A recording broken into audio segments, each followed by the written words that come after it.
My name is Iyad Rahwan. I'm an associate professor at the MIT Media Lab and director of the Center for Humans and Machines at the Max Planck Institute for Human Development.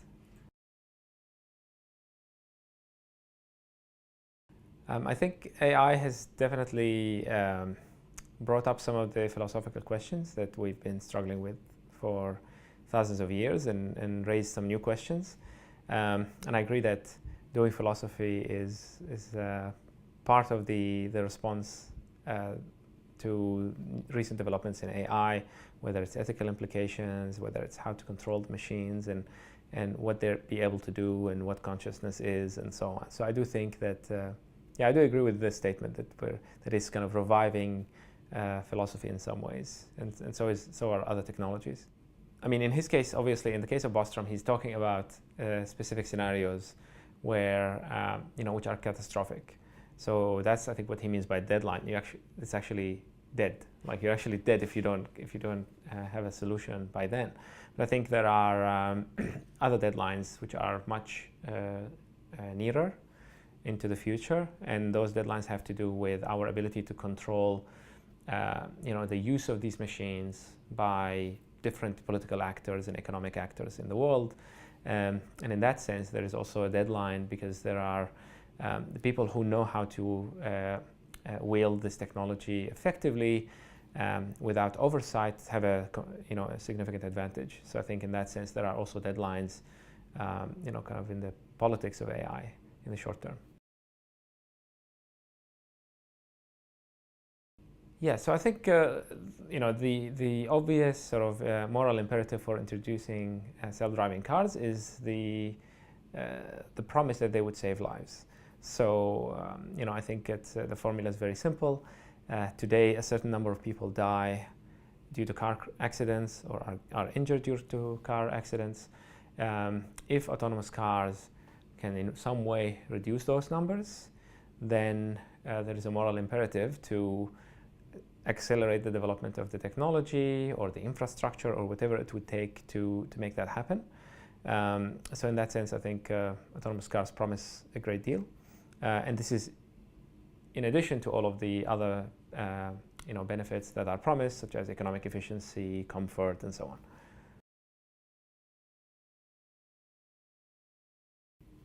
So I'm glad you asked that first question first, because I agree that the moral imperative is to save lives and to improve the human condition, right? So if the technology is going to improve the way people live and also increase the chance that they will actually survive and continue to live, by reducing traffic risk, then we should all be behind the technology.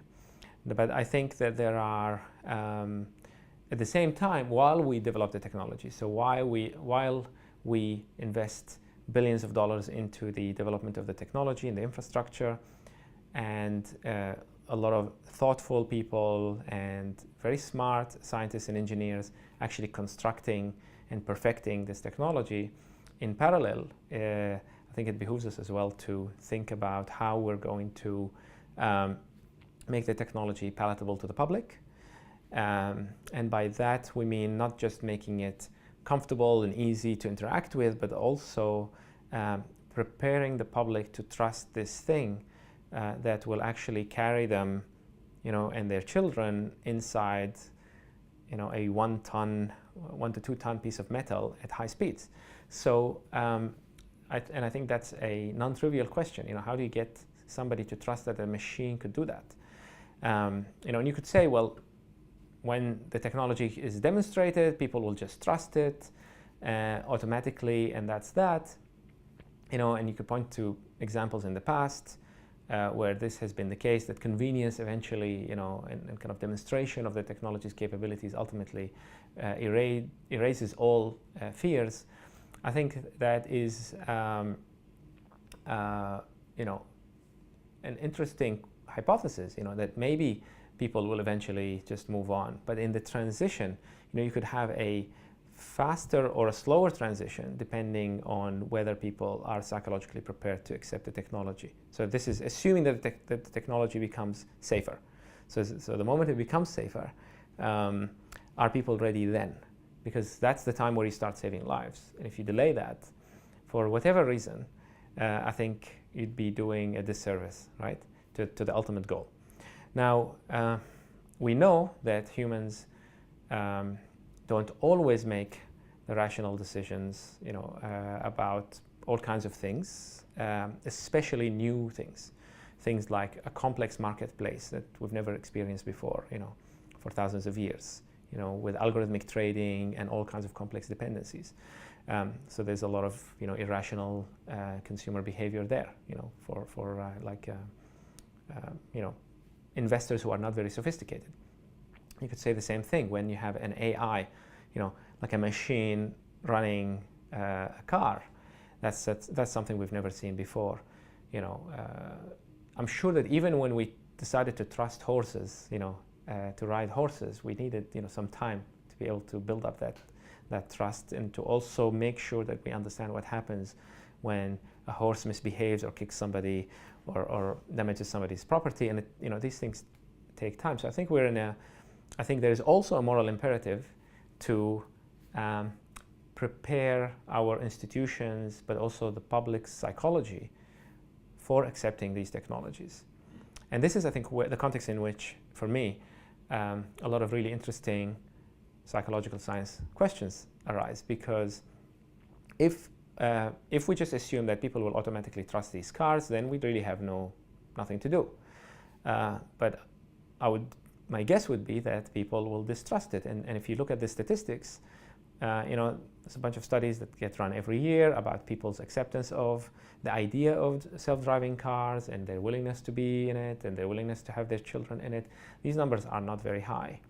And these numbers get impacted significantly when there are accidents, even though there are many more human-caused accidents. So that's already kind of hinting, right, to us that there is something different that might be happening, or that the fact that the accident was caused by a machine would cause it to be perceived differently. Now, if you're a very analytical person, perhaps you could say, well, I don't care, I'm just going to look at the numbers and so on. And that's great for you, but I don't think that this necessarily solves the problem of having regular people accept this technology, especially if they don't understand it.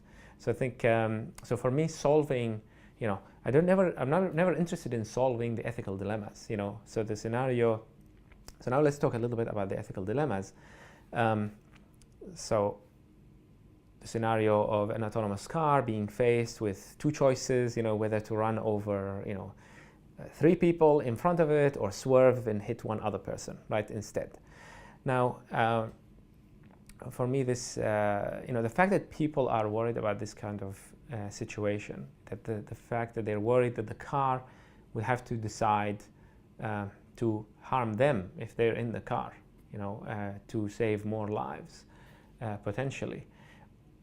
Even if no engineer is worried about this today, because they're worried about much more fundamental problems, like can I detect objects reliably and so on. I don't think this means that we shouldn't study how people think about these problems. What exactly are they worried about? What would be their expectations? What would they be happy to accept as a general rule of behavior? I think these are important questions, and this is what kind of motivated the studies that we've been doing on these kinds of dilemmas.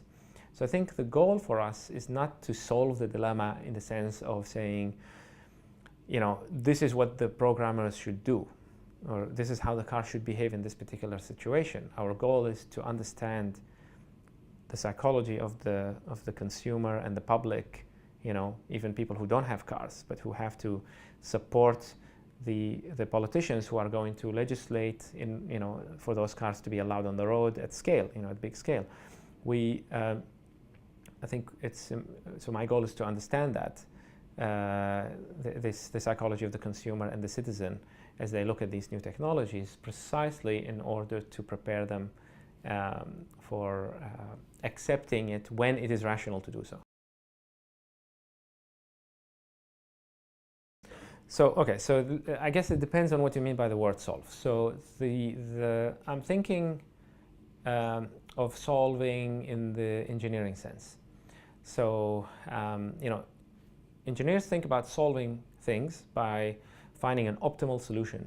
So there's a decision situation, a design, or something like that, and then you solve it by providing the optimal answer, right? So I don't think there is an optimal objective answer. It's not like this is the optimal way of designing a bridge or optimal way of designing a car that minimizes, I don't know, wind drag or whatever, right? So it's not solvable in that sense, in that there is an objectively correct answer to a moral conundrum that satisfies some objective a priori sort of standard, right? But it is solvable, I think, in the sense that we can, as a society, construct an agreement about how to behave in this situation, right? Or how the car should behave in this situation. And we've done this all the time. This is how we run society. Society is not solved. It's an ongoing experiment where we're getting a lot of things wrong, and we keep hopefully improving over time.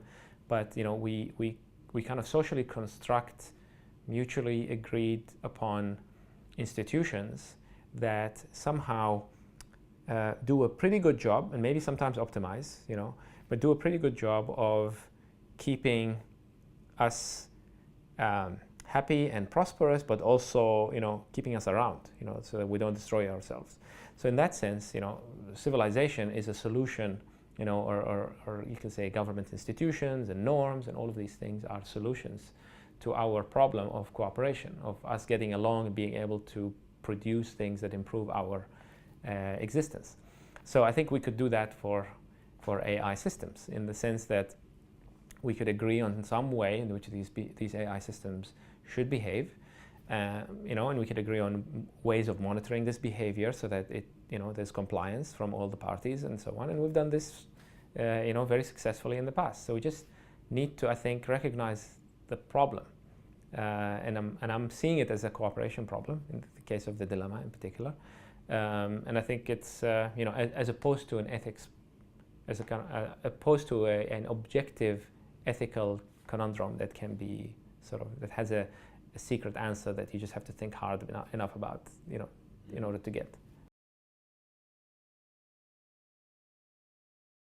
Yeah, so the social dilemma is a situation in which a group of people can take a choice that is individually optimal to them, but that when scaled to everybody else, when everybody follows that choice, then everybody is worse off. The classic example is something like a fishery. If everybody, if you have a bunch of fishermen and they all catch, everybody catches a ton of fish, let's say, then the fishery will rejuvenate, and there'll be enough new fish in the ecosystem for everybody to continue to fish at this rate. But if one fisherman overfishes a little bit and, let's say, catches 2 tons instead, then nobody will be impacted, right? It's fine. There's enough fish to allow for that. But if every fisherman does this and overfishes by an extra ton, there just won't be enough fish to rejuvenate the fishery. So in this case, this is the social dilemma. It's the dilemma, it's the tragedy of the commons. So there's a tragedy in which you've destroyed the commons because you've made an individually rational choice that, in isolation doesn't impact everybody else, but when scaled, it does. So the solution to this social dilemma, or the social dilemma, is how do we make sure that everybody catches only 1 ton, right? Because that's the socially optimal thing to do for all of the fishermen in this case. And this is, of course, this idea is very general. So you could replace the fishery with pastures of land. You could replace it with clean air. Everybody pollutes a little bit. But they have incentive to pollute a little bit more, right? Because maybe they don't have to buy expensive, clean engines. Then if everybody does that, then the air is just worse for everybody else, right? Including yourself.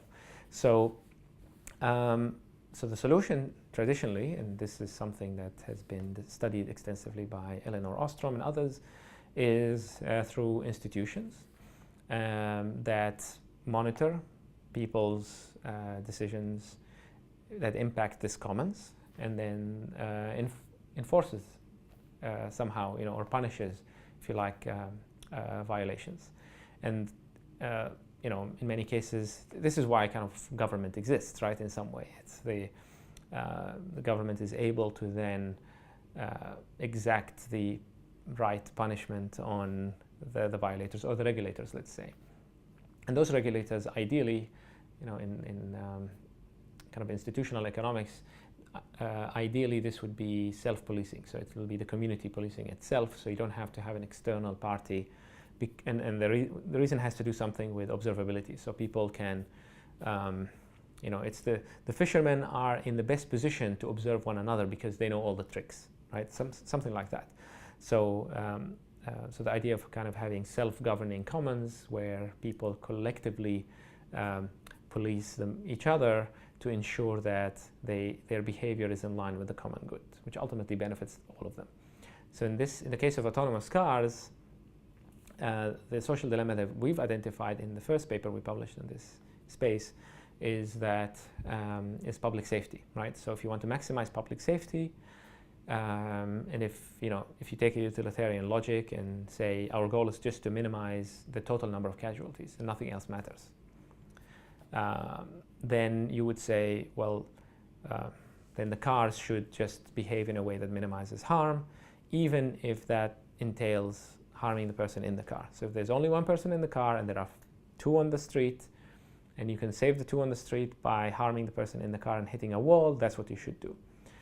But obviously, that's not what people individually would opt into, because individually, rationally, they would only purchase the car, given the choice, they would only purchase the car that would protect them all the time. But if everybody does that, we won't minimize the total number of casualties.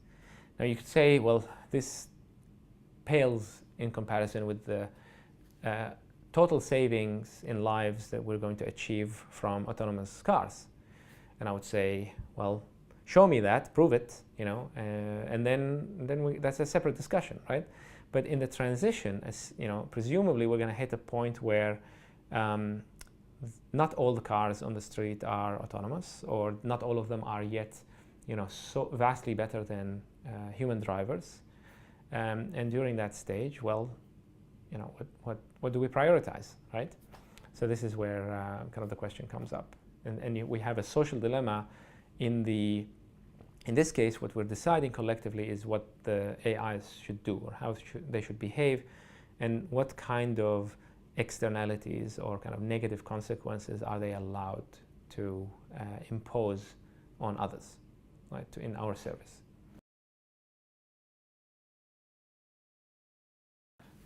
Okay, I mean that's a really hard question, right? Like, especially if you pose it very broadly for on autonomous systems in general, not just autonomous cars. And the reason is, a lot of the behavioral biases that we have are in fact, are clearly violations of rational decision making. If you know what the environment is, and you know a priori what the rational thing to do is, and you observe that people are deviating from that, then you can correct them, right? And you can call them biases. But in many situations where you don't know what the environment is, you don't know what the real decision situation is, and people are exhibiting something that looks like a bias in an artificial version of the world, so it's like in a lab experiment where you create an artificial version of a stock market or something like that, right? Now, and you measure people's behavior and you characterize it as a bias. Now, it could be that this is essentially basically a heuristic that people are following, and it could be that in the real world, given the real distribution of decisions that people are faced with in that world, this heuristic may actually be optimal. And this is kind of the idea that is been popularized by people like Ralph Hertwig and Gert Gigerenzer of this adaptive toolbox, that you've got that a lot of things that appear as biases are actually very effective heuristics in an uncertain world, and that it's actually optimal to follow them. But to answer that, to know that, you have to have a theory of the environment, right, and the distribution of the environment. So I think, so that's kind of one caveat, right? Now I think if we do recognize that there are cases today in the world where people are exhibiting actual biases that are suboptimal for society, right, in some way, and we can rule out the fact that there are other things that we're not measuring that make these biases actually optimal, right? Then AI gives us this opportunity, right, that to eliminate the biases, because we can just program the behaviors in the car or in any algorithmic decision-making system in a way that we know a priori, in a cold, calculated state, and kind of rationally, it would be optimal for us. But I think at the same time, we still have this, we still have a risk, right? There's still a risk of forgetting some of the things that also matter, because the AI is also a model of the world, right? Like AIs basically have internal objective functions, like a utility function that we program into them, and we tell them to optimize it, and we can say objectively that this AI is optimizing this utility function. But if we don't include everything in the utility function that matters, then it's the AI that's biased, right? Then we've actually baked the AI into the hardware or into the software, and we haven't really improved the situation, right? So one example is, let me give you, like in the case of autonomous vehicles. Let's suppose that today we have something like 30,000 road fatalities in the US from traffic accidents. Suppose we can bring that number down to 20,000. Okay, so that's 10,000 lives saved per year. That's a pretty substantial number. 1/3 elimination of the fatalities. Now, what if all of these 20,000 people who died are cyclists? Or what if all of them were children? Or what if all of them were people from a specific ethnicity that the cars just couldn't detect, or something like that, right? It is very, objectively, if you told the car makers to optimize for number of lives saved, right? That's the optimal, right? They've minimized that number. There's no way, so let's suppose for the sake of the argument that there's no way to reduce that number. Then you've achieved the goal, and because it's algorithmic, right, you have this kind of sense that it must be objective, it's provably optimal, and we've run all of the studies and all of the statistics, but you miss something very fundamental, which is that you cannot excessively, disproportionately harm one group, right? And you're violating something, that is very hard to quantify. So I think this is where you create problems with machines. And I think this is also where you potentially dissuade potential customers or citizens who would have to give consent for these technologies to be allowed on the road.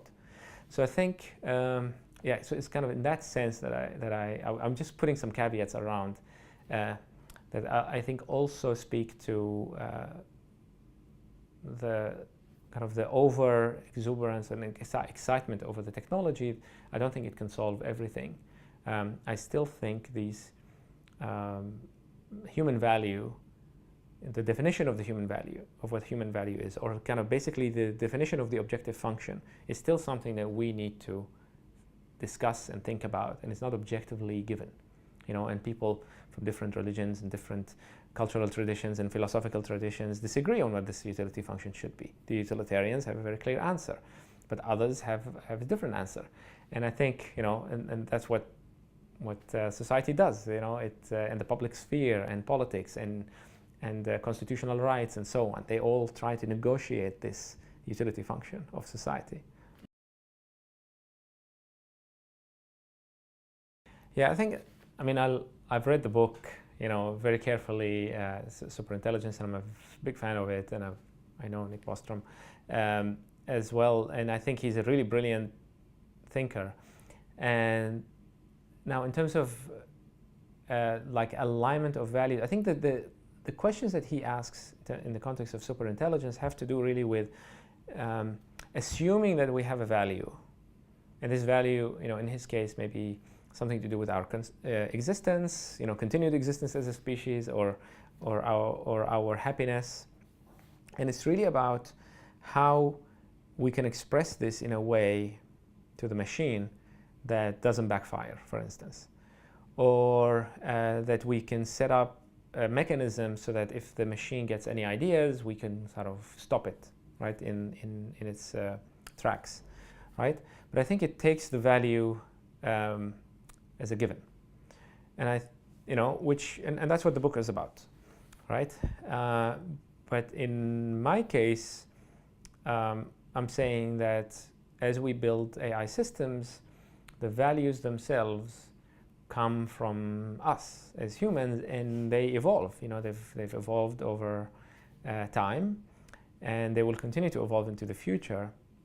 So, and because I don't believe that they exist in isolation, kind of objectively, that we construct them, they're kind of a reflection of us and our humanity, and we could deviate and we could screw it up and so on, but they emanate from us. And at least if you're a humanist, that's how you would see things, right? Now, then the question is, what are these values today, right? That the machines should maximize in the first place. And I'm not, I haven't figured out a way yet to combine psychological research on people today about, to capture their preferences about superintelligence behavior, because I think that's a really hard one, and maybe somebody should do that. I haven't thought about it, but I'm saying, with the more benign, more kind of small-scale intelligences, specialized intelligences that we are building now, how I think the engineers could benefit from understanding something about the psychology that generates these values. And for instance, if people seem irrationally unhappy with a death that is caused by a machine compared to many more deaths caused by people, it's important to diagnose why that is the case. Maybe this fear is irrational, and all they're doing is, they're just afraid of the unknown, and the machine is just this unknown thing, and we just need to explain it to them, or just tell them to trust us, because we're the engineers and we know it.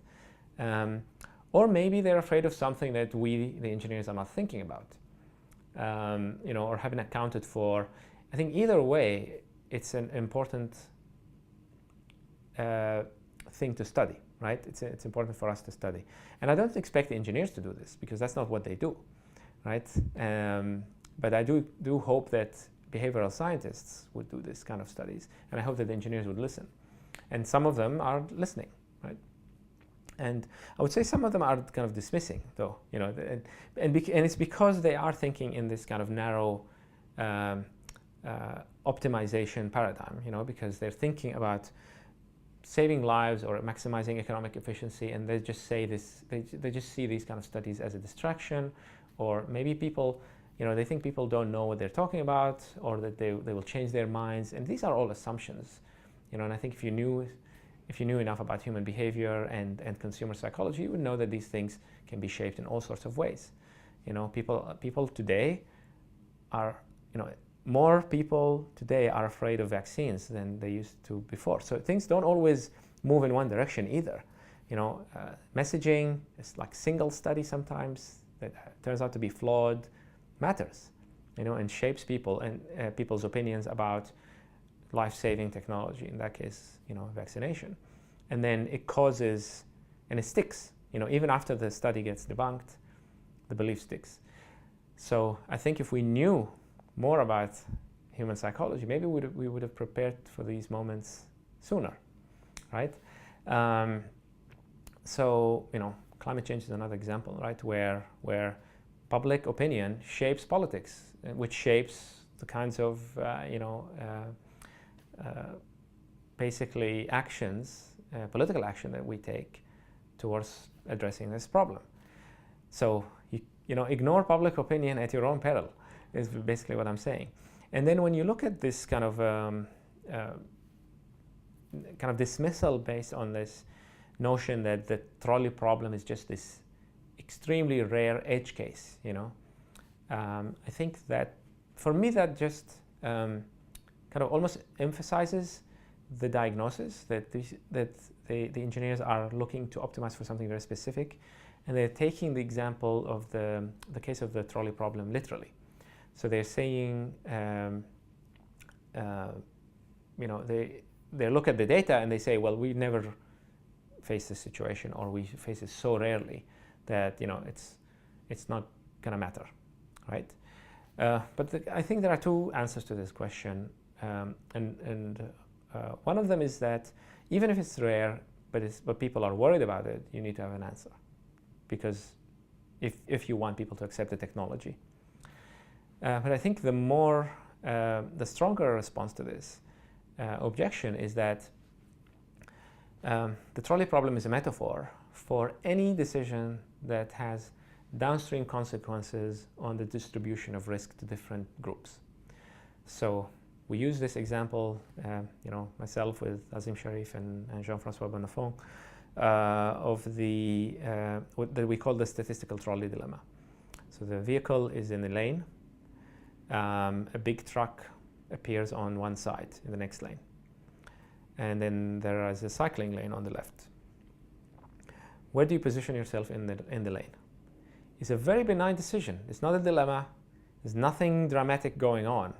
It's as benign as decisions go for an autonomous car. You know, just stay put or move slightly further from the big truck. Now, in one case, two cases, 1,000 cases, maybe a million cases, nothing will happen. But over millions of cars, millions of miles traveled, these types of decisions of how many inches you leave are going to impact statistical risk. So it'll either increase the chance that you would hit a cyclist, or it will increase the chance that you would hit the car. You know, that the car that you're in would be involved in a collision with its passengers being harmed. Now, for me, that's like one cyclist versus 5 passengers. That's the trolley problem, right? So basically every decision that we make, and this is just lane keeping, you know, then you can ask the same, you can come up with the same scenario, you know, same kind of dilemma with overtaking. When do I overtake? How much room do I leave with the car coming from the other side? Or even within the lane, how much room do I leave with the car in front of me or the car behind me? Now, so all of these things are going to impact statistical risk. And if we were looking at the distribution of like casualties, and we noticed that indeed all the victims are cyclists, then we know there's something wrong going on, right? So I think this is why I think that engineers cannot ignore the trolley problem. And we've written a piece that will appear soon in the proceedings of the IEEE, in which we describe it, and we kind of invite engineers who work on sensors and, you know, all these driverless car technologies to take the trolley dilemma more seriously once they understand it metaphorically in this sense.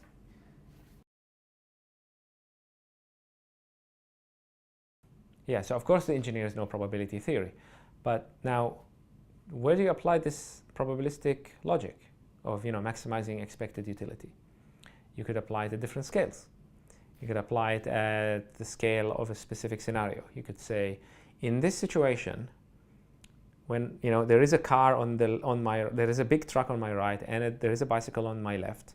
In this particular situation, what maximizes expected utility? And you could say, well, in this situation, I would save more people, you know, by getting away from the truck, right? Fine. But now you could apply this logic in longer term. You could say, well, if the cars always did this and always deprioritized pedestrians or cyclists or whatnot, then there will be a reaction further down the line because the numbers will be skewed, and then some people will start banning autonomous cars from their cities. More people would be affected. You could do your probabilistic analysis at that scale. Now, is an engineer doing that? If that's not part of their job description, probably not. So I think this is where you need different people thinking about the problem at different scales.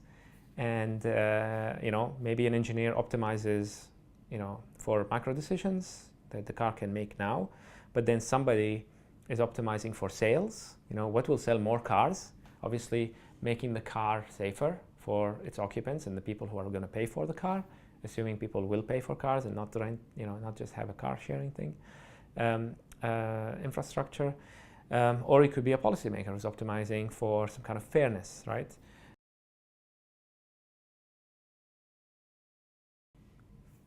Fascinating question. So I think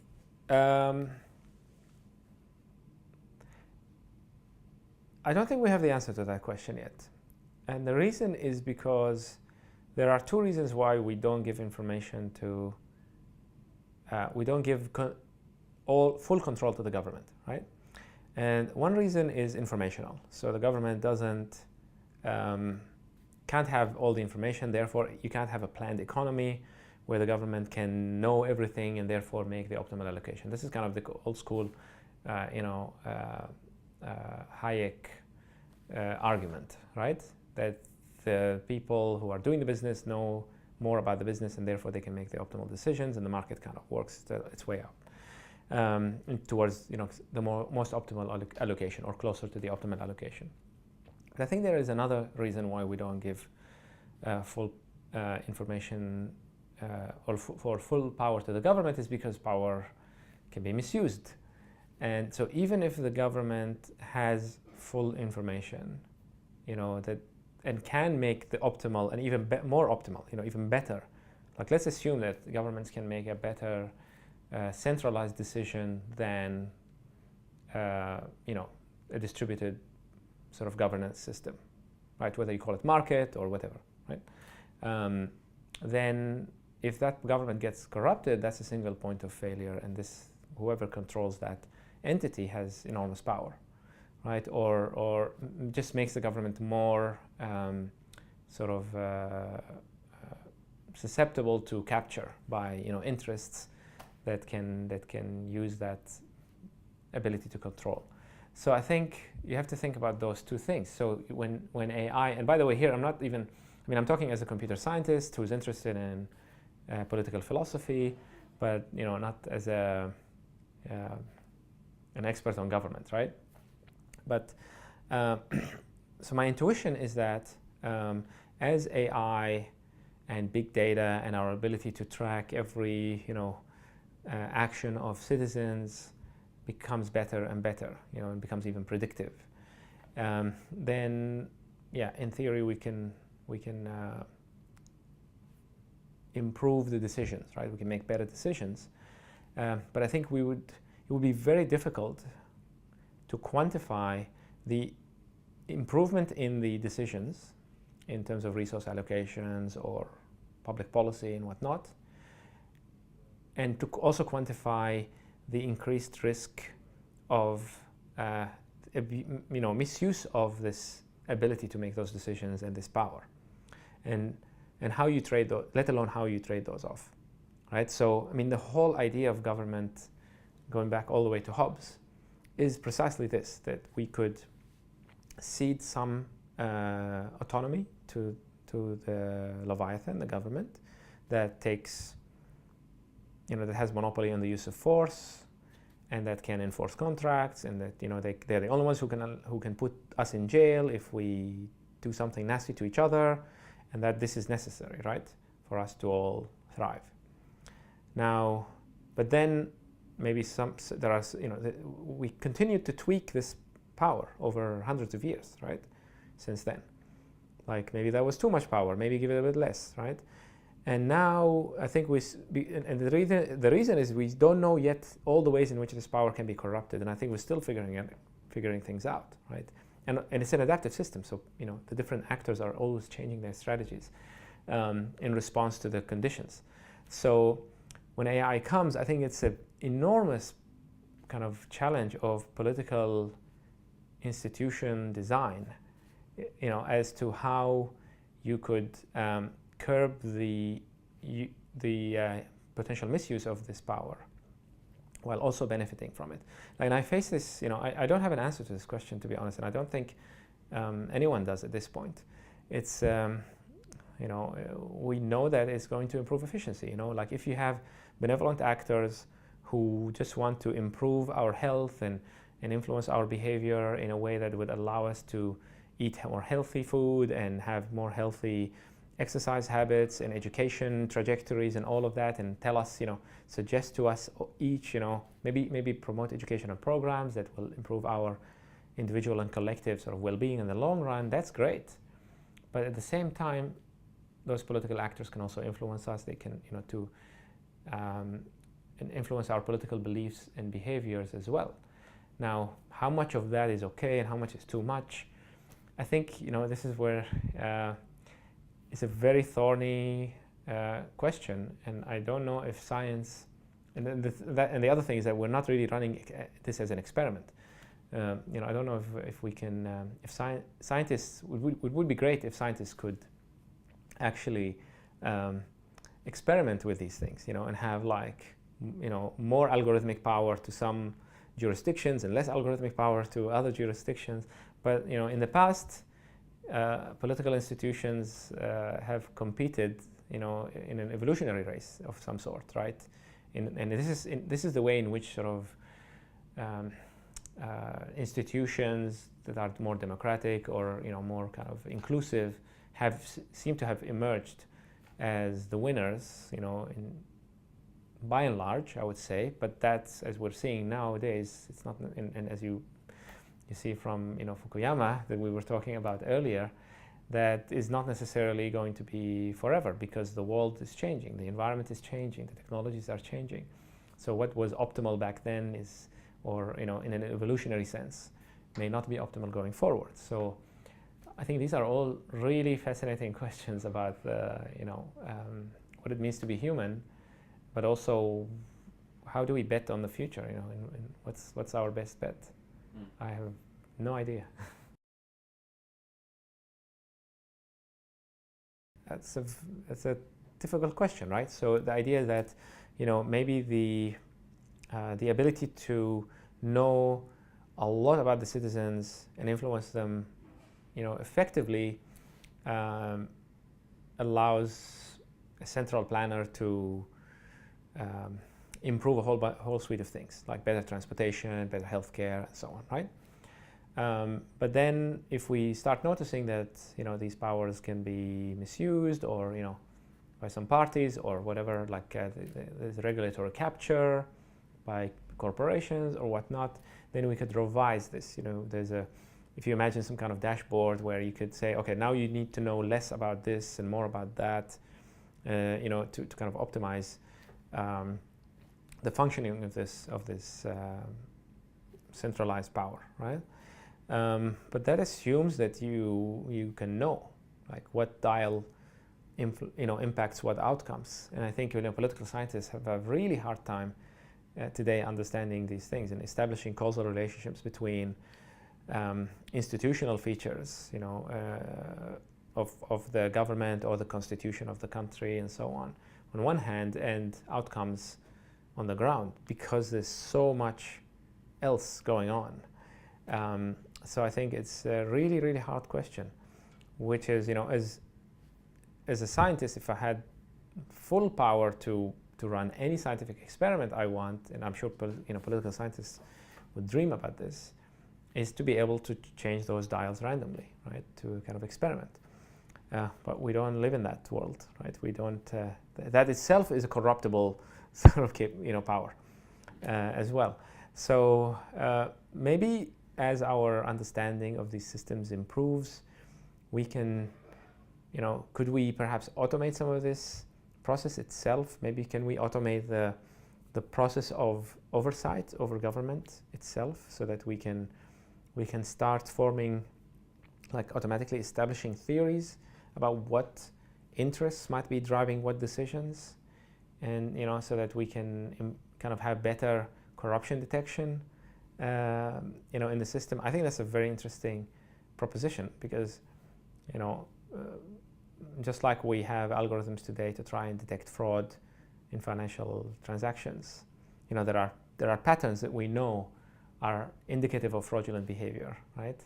So you could imagine doing something like this. You could take these algorithms and point them at the government. So as you give politicians more power to, or these algorithmic politicians, let's say, more power, if you could also empower the citizens with tools for monitoring and detecting fraud and detecting corruption and so on, then maybe you have a system that could work.